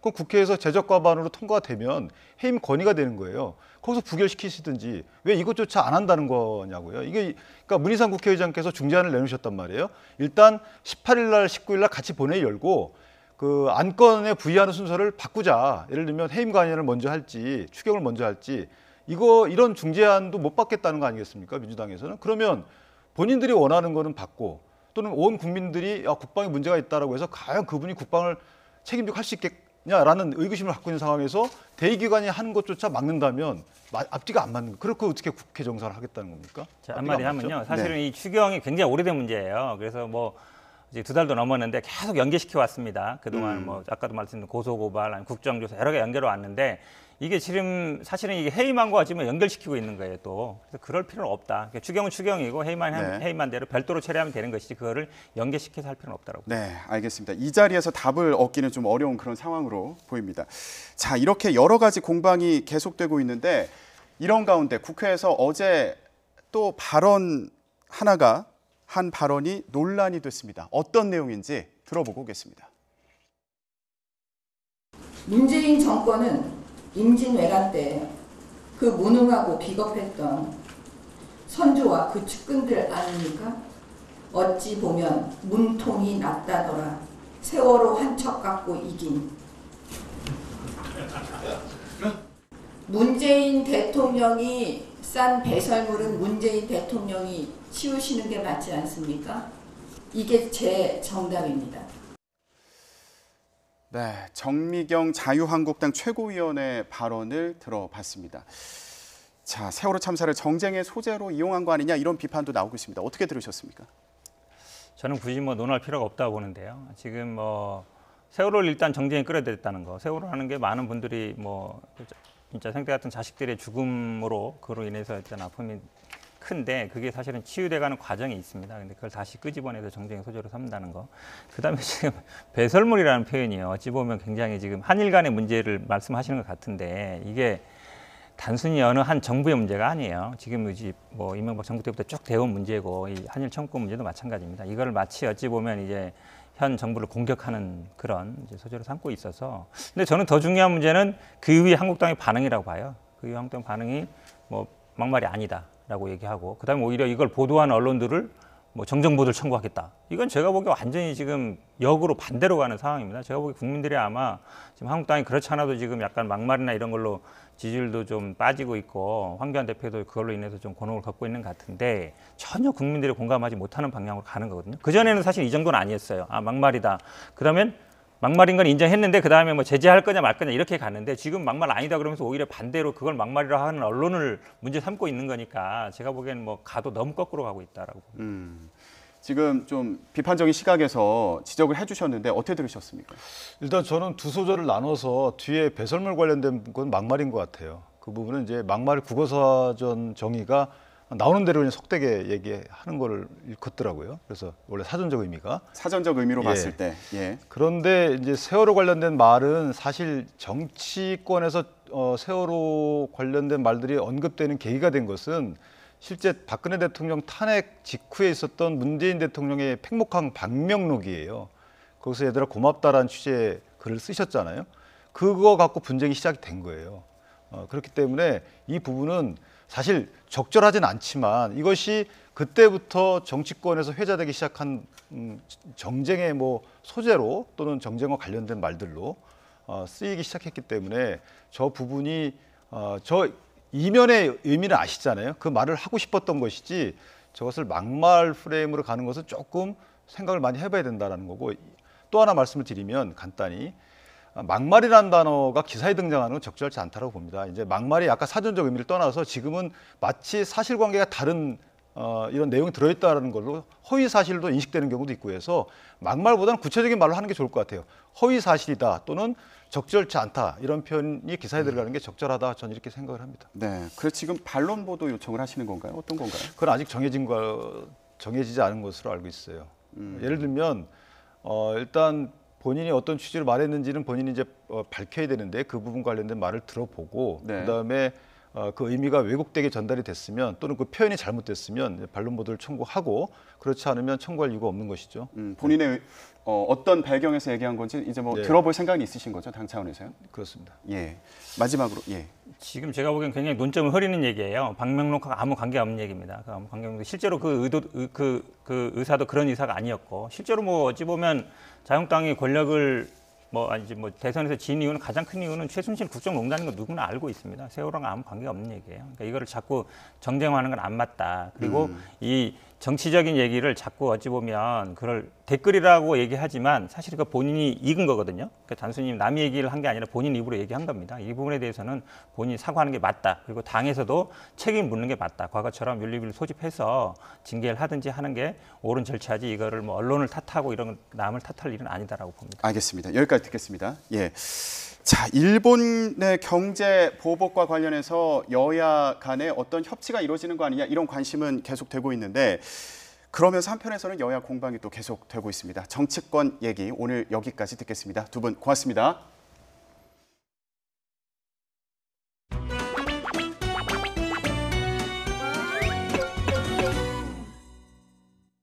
한도 끝도 없이 추경 볼모 잡기로 정쟁만 반복하고 있습니다. 도대체 추경은 언제 한번 제대로 매듭 짓고 통과시키려고 하는 것인지 반문하지 않을 수 없습니다.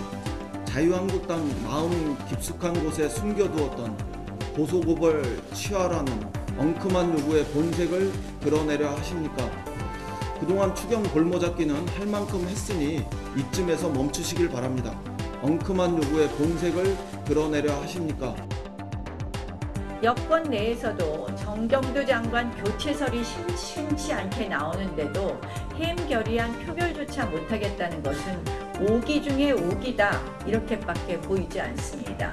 맹탕 추경, 총선용 추경, 빚내기 추경, 게다가 일본 경제보복을 이유로 하면서 또 판돈 늘리기 추경에 무조건 우리 보고 거수기 노릇만 하라고 합니다. 국정 책임의 책임감은 1도 없는 여당 아닌가, 이런 생각이 듭니다. 책임감은 1도 없는 여당 아닌가. 군 당국을 향한 야당의 국정조사 요구와 국방부 장관의 해임 건의는 너무나 당연한 일이었습니다. 그러나 민주당은 마땅히 국회가 해야 할 일을 위해 의사 일정을 협의하자는 야당의 요구를 발목 잡기라 매도하며 협의를 차일피일 미루며 시간 끌기에 나섰습니다. 민주당은 더 이상 목리를 부리지 말고 18일과 19일 본회의를 열기로 했던 교섭단체 원내대표 간 합의를 지킬 것을 민주당에 강력히 촉구합니다. 민주당은 더 이상 목리를 부리지 말고 교섭단체 원내대표 간 합의를 지킬 것을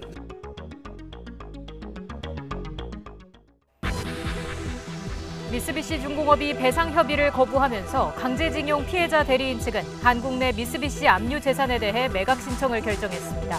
실제 매각이 이루어지면 한일 갈등이 최고조에 이를 전망입니다. 문재인 대통령과 여야 5당 대표가 모레 오후 청와대에서 회동을 갖습니다. 일본 수출 규제에 따른 국내 산업계 영향을 보고받고 초당적 협력 방안을 논의합니다. 국정 현안도 함께 논의됩니다. 문 대통령과 5당 대표의 회동 결정에도 불구하고 여야 대치 상황은 계속되고 있습니다.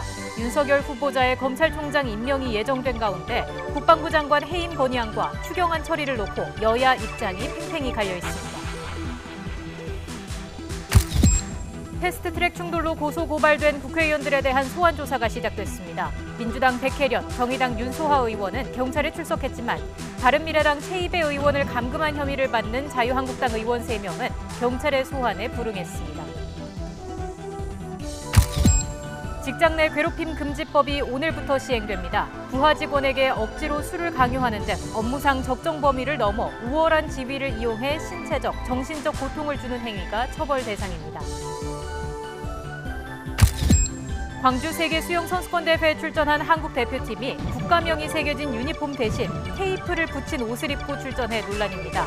대한수영연맹은 유니폼 업체와 계약이 늦어져 생긴 일이라며 뒤늦게 천을 덧댄 유니폼을 지급했습니다.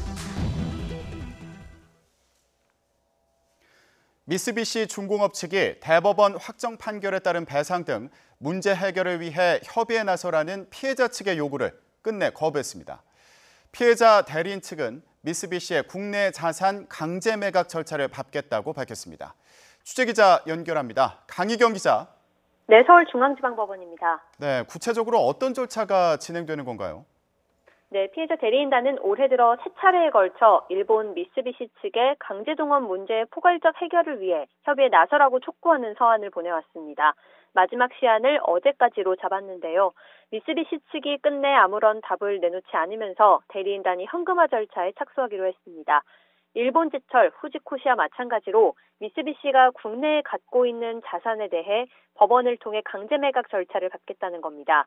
대법 확정 판결에 근거해 압류된 미쓰비시의 국내 자산은 상표권 2건과 특허권 6건으로 8억여 원대 규모에 이르는 것으로 알려졌습니다. 대리인단은 미쓰비시가 오랫동안 계속된 소송에서 결국 패소한 당사자인데도 일본 정부 뒤에 숨어 피해자들의 요구를 묵살했다고 비판했습니다. 책임을 회피하는 사이 올해만 피해자 3분이 고령으로 유명을 달리한 데 이어 다른 원고들 역시 병마와 사투를 벌이고 있다며 더는 시간을 늦출 수 없다고 강조했습니다. 그러면서 한일 관계의 발전을 위해 대화를 통해 합리적 방법을 찾고자 했는데 노력이 무산됐다며 깊은 유감을 표했습니다. 그렇다면 앞서 시작된 다른 전범 기업이죠. 일본제철과 후지코시에 대한 자산 강제 매각 절차는 어떻게 진행되고 있나요? 네, 앞서 대리인단은 신일철주금인 일본제철이 소유한 회사 주식 19만 4천 주와 후지코시가 소유한 회사 주식 7만 6천 주에 대해 각각 매각 명령을 내려달라고 법원에 신청했습니다. 이 가운데 대구지법 포항지원은 지난달 18일 채무자인 일본제철에 서면을 받은 지 60일 이내에 의견을 제출하라는 신문서를 발령했습니다. 절차를 생략하지 않고 신문 절차를 밟기로 법원이 결정한 건데요. 포항지원에서 신문서를 넘겨받은 법원행정처가 지난 8일 신문서를 일본제철에 전달했고 송달된 이후 60일 안에 일본제철에 답이 없으면 법원은 신문 절차 없이 매각 허가 여부를 결정할 수 있습니다. 후지코시가 채무자인 매각명령 신청 사건에서는 아직 신문 절차와 관련해 결정된 게 없는 것으로 전해졌습니다. 네, 이런 가운데 오늘 우리나라 변호사들이 일본 기자들을 상대로 기자간담회를 열었다는데 어떤 배경이 있는 건가요? 네, 피해자 소송 대리인들을 비롯한 대한변협 일제 피해자 인권특별위원회가 일본 기자들을 대상으로 간담회를 진행했습니다. 강제동원 관련 소송 진행 현황 등을 설명한 뒤 질의응답을 갖는 시간이었는데요. 먼저 대한변협 측에서는 일본에서 누가 정권을 잡느냐에 따라 대응이 너무 다르다는 게 문제라며 현 일본 정부의 정책을 비판했습니다. 일본 식민지 지배로 인한 피해는 과거의 문제가 아니라 현재도 이어지고 있는 문제라며 일본 정부가 최종적인 해결을 꾀하는 건 피할 수 없는 과제라고도 지적했습니다. 일본의 수출 규제가 자산 매각 시기에 영향을 주느냐는 일본 매체 질문에는 판결에 따른 강제 절차를 진행하는 것뿐이지 일본 정부의 조치에 영향을 받는 게 아니라고 선을 그었습니다. 한일 정부 사이 입장차를 해소하기 위한 법률적 방법이 있느냐는 질문도 나왔는데요. 양국에서 의견이 갈리는 청구권 협정 해석 문제에 국한하지 않고 강제동원 문제 자체를 어떻게 해결할 것인지에 대해 상호 협의할 수 있을 거라고 제안했습니다. 또 이 문제를 한일 대립으로 가져가는 건 양국 발전에 도움이 되지 않는다며 배상 책임이 있는 기업이 자발적으로 책임을 다하면 되는 거라고 강조했습니다. 지금까지 서울중앙지법에서 YTN 강희경입니다. 아베 일본 총리가 주도한 수출 규제 조치의 배경에는 일본은 물론 한국 내 정치권 움직임에 대한 치밀한 계산까지 깔린 것으로 보입니다. 한국 때리기와 동시에 일본에서는 국회의원 공식 선거운동이 시작됐는데 최대 관심사는 여권이 개헌 발의 의석을 확보할지에 쏠려 있습니다. 도쿄 연결해서 자세한 내용 알아보겠습니다. 황보현 특파원. 네, 도쿄입니다. 네, 일본의 전격적인 수출 규제 조치 배경에 여러 가지 상황이 고려됐겠지만 일본의 국회 상황도 미리 계산됐다는 얘기인데 좀 자세히 설명해 주시죠. 네, 크게 두 가지 면에서 그렇게 추측할 수 있을 것으로 보입니다. 첫째는 일본 정기국회 문이 닫히길 기다렸다가 아베 내각이 보복 조치를 발표한 점. 둘째는 보복 조치 시행과 동시에 선거 전국으로 돌입한 점을 들 수 있습니다. 우선 첫 번째부터 살펴보면 150일간의 일본 정기국회가 지난달 26일에 폐회했습니다. 이틀 뒤인 28일 오사카 G20 정상회의가 열렸고 G20 폐막 하루 뒤인 7월 1일 일본 정부가 보복 조치를 공식화했습니다. 즉 국회 문을 닫고 국제 행사를 치른 뒤 바로 발표한 겁니다. 여기에 국회가 닫혔다는 얘기는 일본 야당이 국민 앞에서 자신들의 주장을 호소할 가장 중요한 자리가 없어졌다는 의미입니다. 일본에서는 통상 국회 회기 중에는 야당이 아베 내각 정책의 문제점을 지적하고 언론에서 진전된 보도가 나오면서 일본 국내 여론에 큰 영향을 미쳐왔습니다. 야당이 힘이 많이 약하기 때문에 방송으로 생중계되는 국회에서 문제를 제기하는 게 국민에게 가장 효과적으로 알릴 수 있는 기회입니다. 그런데 이번에는 국회가 끝나고 아베 내각에서 발표를 했기 때문에 이런 무대가 사라진 겁니다. 수출 규제로 수출 당사자인 일본 기업도 피해를 보는 상황에서 일본 내 반발이 나올 법도 하지만 야당 상황이 이렇게 되면서 일본 내 반발 목소리가 거의 들리지 않게 된 겁니다. 두 번째는 일본 정부가 지난 1일 수출 규제 방침을 발표한 뒤 4일부터 실제 시행에 들어갔는데 이날부터 국회의원 선거의 공식 선거운동 기간이 시작된 부분입니다. 각 정당은 4일부터 전국에 흩어져서 선거운동에 들어가야 하는 상황이 된 겁니다. 야당이 선거운동에서 아베 내각의 수출 규제 문제를 부각하면 될 게 아니냐고 한국에서는 생각할지 모르지만 현실은 쉽지 않습니다. 다수의 야당이 아베 내각의 이번 조치에 반대 의사를 표시하긴 했습니다만 선거 유세 현장에서는 말을 못 꺼내는 분위기입니다. 이유는 크게 두 가지로 볼 수 있습니다. 첫째, 한국에 대한 수출 규제가 일본 유권자들의 관심을 끌지 못하고 있는 점입니다. 일본 유권자들은 당장 먹고 사는 문제에 관심이 많습니다. 예를 들면 가정 경제나 연금, 노후, 교육 문제 등에 관심이 많은데 굳이 유세장에서 한국에 대한 수출 규제 문제를 이슈화할 이유가 없는 겁니다. 또 하나는 더 중요한 문제인데 괜히 한국에 대한 수출 규제가 잘못됐다며 야당이 아베 정책을 비판하다 역풍을 맞을 가능성이 높다는 점입니다. 징용 배상 문제 등 역사 문제로 한국에 대한 일본 여론이 좋지 않은 게 사실인데 한국을 두둔하는 말을 했다가 표가 떨어질 수 있기 때문입니다. 정리를 해보면 수출 규제와 동시에 선거운동이 시작되면서 야당이 아베 내각의 보복 조치를 대놓고 반대할 수 없는 상황이 만들어진 겁니다. 즉 국회 문이 닫히면서 야당 손발이 묶이고 급하게 선거 전국으로 쏠리면서 다시 한번 야당의 입이 묶인 겁니다. 결과적으로 아베 총리가 마음 놓고 한국 때리기에 전념할 수 있는 상황이 일본 정치권에서 만들어진 셈입니다.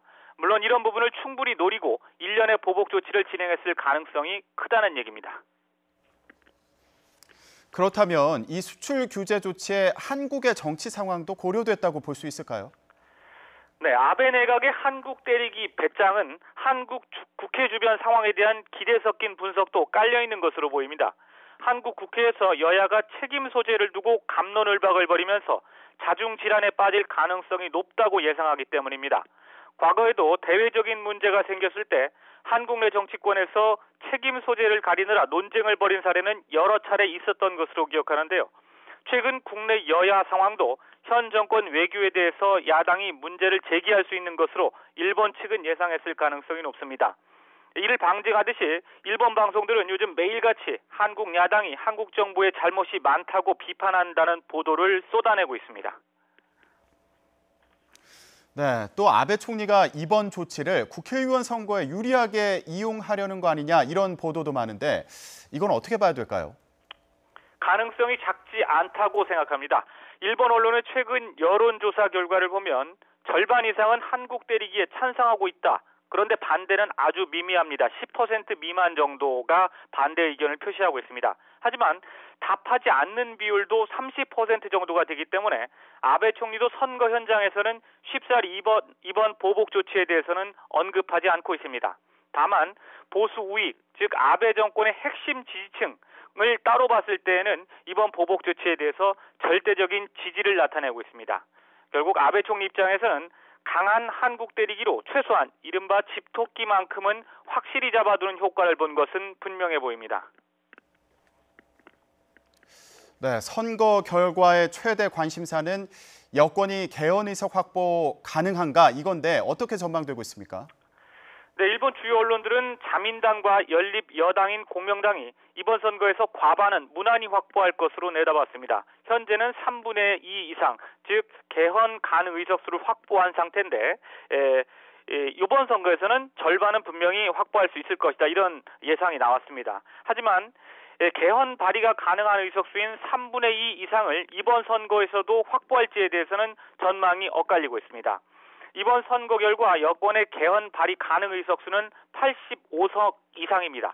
만일 자민당과 공명당 등의 개헌 지지 세력들이 이번 선거에서 85석 이상을 확보한다면 한일 관계에 또 다른 파장이 불가피해 보입니다. 아베 총리는 평화헌법의 자위대를 명기해서 결국 전쟁 가능한 국가 만들기를 목표로 개헌에 강한 드라이브를 걸고 있는데요.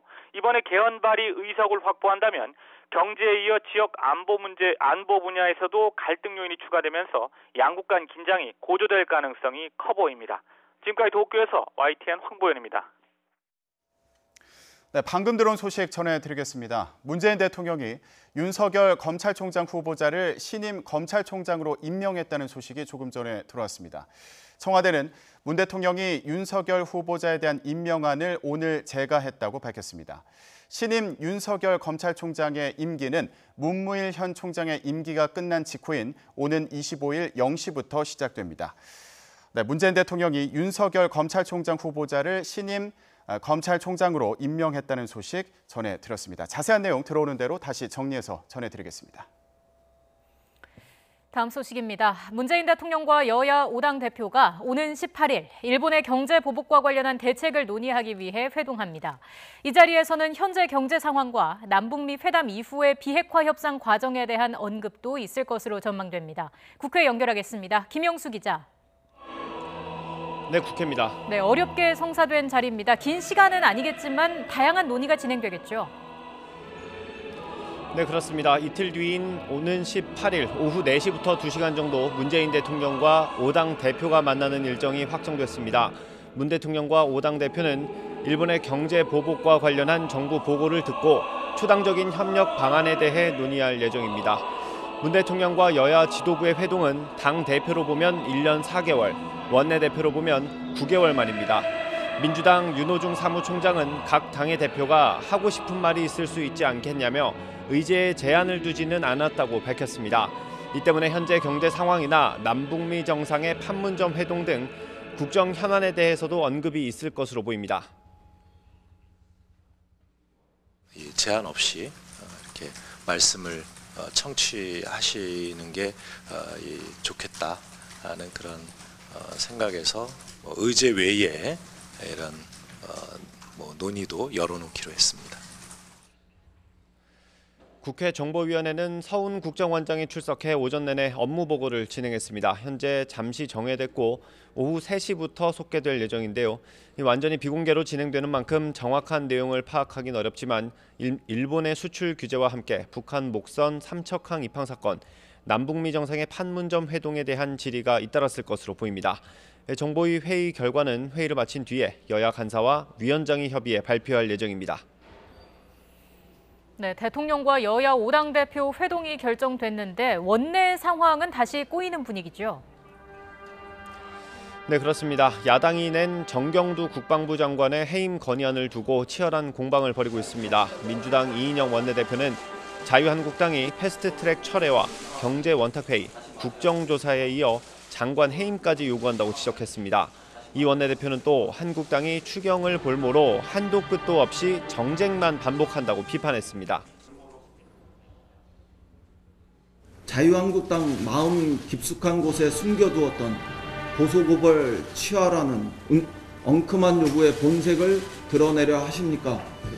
그동안 추경 볼모잡기는 할 만큼 했으니 이쯤에서 멈추시길 바랍니다.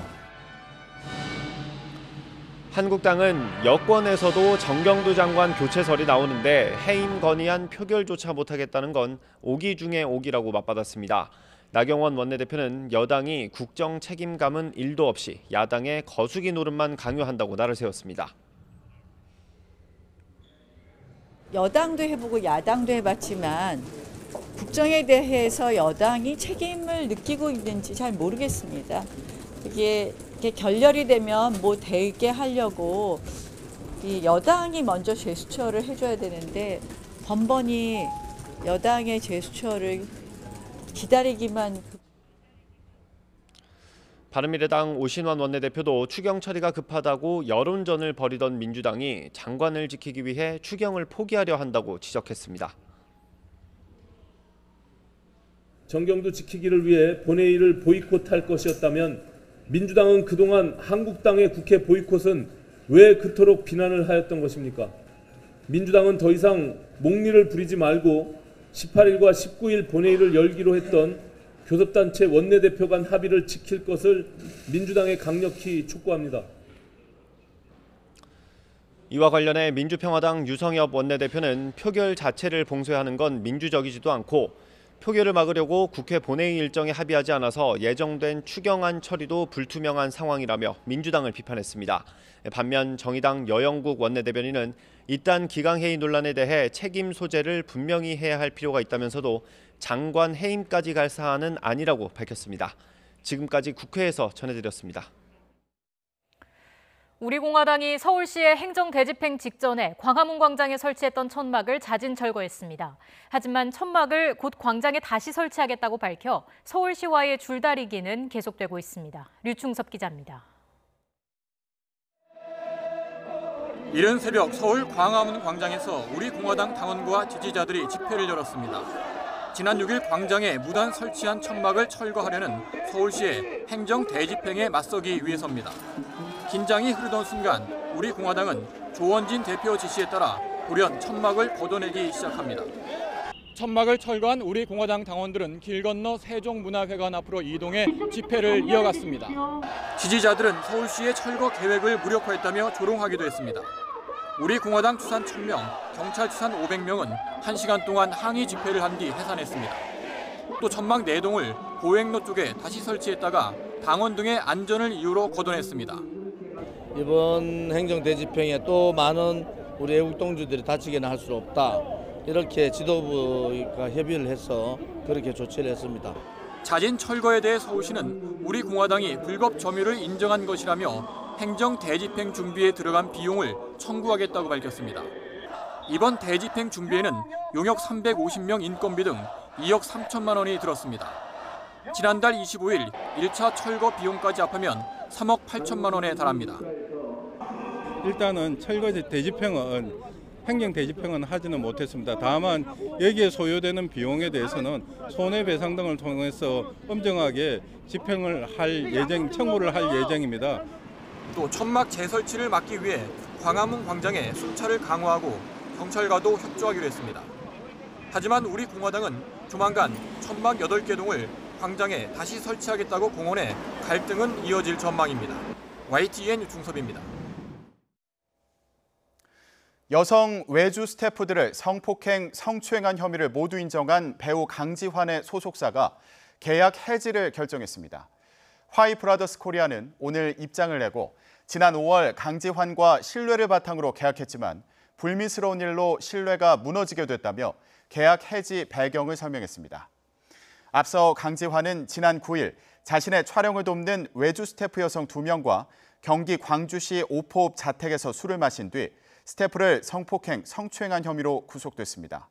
이후 강지환은 법률 대리인을 통해 모든 혐의를 인정하며 크나큰 상처를 입은 피해자분들께 머리 숙여 사죄드린다고 밝혔습니다.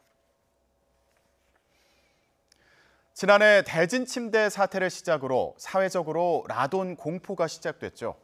오늘부터는 침대와 같이 몸에 밀착해 쓰는 제품에 방사성 원료 물질 사용이 전면 금지됩니다. 자세한 내용 취재기자 연결해서 알아보겠습니다. 이동은 기자. 네, 이동은입니다. 네, 방사성 원료 물질 사용에 대한 개정된 법안이 시행되는 건데 어떤 내용인가요? 네, 라돈 침대 사태 이후 원자력안전위원회는 생활방사선의 안전관리 체계를 강화하기 위해 개정법을 공포했는데요. 바뀐 법안이 오늘부터 시행됩니다. 먼저 몸에 오랫동안 밀착해 쓰거나 착용하는 제품에는 방사성 물질을 사용할 수 없습니다. 침대와 베개, 마스크 등이 대표적인데요. 이들 제품은 적은 양의 방사성 원료 물질만 사용해도 상대적으로 피폭설량이 높기 때문입니다. 이 밖에도 몸에 붙여 쓸 가능성이 있는 모든 제품이 이번 금지 대상에 포함되는데요. 화장품이나 향수 등 몸에 바르거나 뿌리는 제품은 물론이고 숟가락이나 젓가락과 같이 음식물 섭취에 사용되는 제품도 포함됩니다. 또 팔찌나 귀걸이, 목걸이 등의 장신구와 안경이나 콘택트 렌즈 종류에도 방사성 원료 물질 사용이 전면적으로 금지됩니다. 네, 지금 들어보면 금지되는 생활제품의 범위가 상당히 넓은데 이 밖에 개정되는 법에 따라서 바뀌는 내용이 또 있습니까? 네, 먼저 음이온을 내기 위해 방사성 원료 물질을 사용하는 것이 전면 금지됩니다. 지금까지는 음이온 제품에 방사성 물질을 쓰더라도 연간 피폭설량이 기준치인 1mS만 넘지 않으면 법 위반이 아니었는데요. 이제는 제품 제조에 방사성 물질을 사용하는 것 자체가 금지되는 겁니다. 또 방사성 원료 물질 사용에 대한 등록 제도도 확대됩니다. 기존에는 방사성 물질을 수출입하고 판매하는 사람에게만 이 등록 제도가 적용됐었는데 앞으로는 해당 물질을 사용해서 가공 제품을 만들고 수출입하는 사람도 반드시 등록 심사에서 제품이 안전 기준을 충족해야만 합니다. 다만 이런 내용은 이미 제작돼 시중에 판매되고 있는 제품들에는 적용되지 않는데요. 원안위는 법률 시행 이전에 판매된 제품들에 대해서도 라돈 측정 서비스 등을 통해서 부적합 제품을 지속적으로 확인하고 조치할 계획이라고 밝혔습니다. 지금까지 YTN 사이언스 이동은입니다. 동남아 지역에서 유행하고 있는 댕기열을 일으키는 바이러스가 국내 서식 모기에서 처음으로 검출됐습니다. 보건당국은 전파 가능성이 낮을 것으로 보지만 만일에 대비해 방역 강화와 인근 주민들에 대한 실태 조사에 나서기로 했습니다. 김영근 기자입니다. 현재 태국과 필리핀, 베트남 등 동남아에서는 댕기열 환자가 크게 늘고 있습니다. 태국의 경우 4만여 명이 감염돼 58명이 숨졌습니다. 베트남은 8만 1천여 명이 감염돼 4명이 사망했습니다. 국내에도 올 들어 90명의 환자가 신고됐는데 모두 해외에서 댕기열에 걸려 입국한 경우였습니다. 하지만 이번에 국내 모기에서 댕기열 바이러스가 발견돼 단순히 수입 감염병으로만 여길 수 없게 됐습니다. 질병관리본부가 이달 초 인천 영종도 을왕산에서 채집한 모기 100마리 가운데 2마리에서 댕기 바이러스 유전자가 나온 겁니다. 국내에 서식하는 모기에서 댕기 바이러스가 확인된 건 이번이 처음입니다. 주로 이집트 순모기나 흰줄 순모기를 통해 전파되는데 이번에 바이러스가 발견된 건 반점날개 진모기입니다. 유전자 분석 결과 태국 댕기열 바이러스와 99% 일치했습니다. 보건당국은 이 모기가 비행기를 통해 국내에 유입됐을 것으로 추정했습니다. 보건당국은 일단 댕기열 전파 가능성은 낮은 것으로 보고 있습니다. 바이러스 검출 뒤 추가로 채집한 1000여 마리에서는 감염된 모기가 발견되지 않았기 때문입니다. 하지만 이 모기에 의한 국내 자체 환자 발생 가능성도 배제할 수는 없어서 발견된 지역을 중심으로 집중 방제 작업을 벌이고 인근 주민에 대한 실태 조사에 나서기로 했습니다. 댕기열은 대개 증상 없이 지나가지만 갑작스런 고열과 두통, 근육통이 오기도 합니다. 또 치료가 늦어지면 치사율이 20%에 이릅니다. YTN 김영근입니다. 댕기열을 일으키는 바이러스가 국내 서식 모기에서 처음으로 검출됨에 따라 보건당국이 감시 체계를 강화했습니다. 이에 따라 현재 인천시 보건환경연구원이 인천공항 외부에서 모기 채집을 위해서 운영해온 매개체 감시 지역이 2곳에서 9곳으로 확대됩니다. 인천공항 광역소가 공항 내에서 운영해온 매개체 감시 지역도 기존 5곳에서 더 늘어날 예정입니다. 그동안 매개체 감시를 하지 않았던 지역 공항들 가운데 동남아를 오가는 비행기가 많은 곳은 이르면 다음 주부터 매개체 감시를 시작합니다.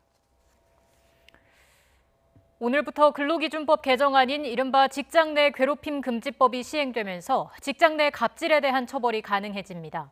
고용노동부는 지위의 우위를 이용해 업무상 적정 범위를 넘어 신체적, 정신적 고통을 주는 행위 등을 방지하는 근로기준법 개정안을 시행한다고 밝혔습니다. 정부는 억지로 술을 강요한다거나 커피 심부름 등 업무와 상관없이 고통을 주는 행위가 모두 불법에 해당한다고 설명했습니다.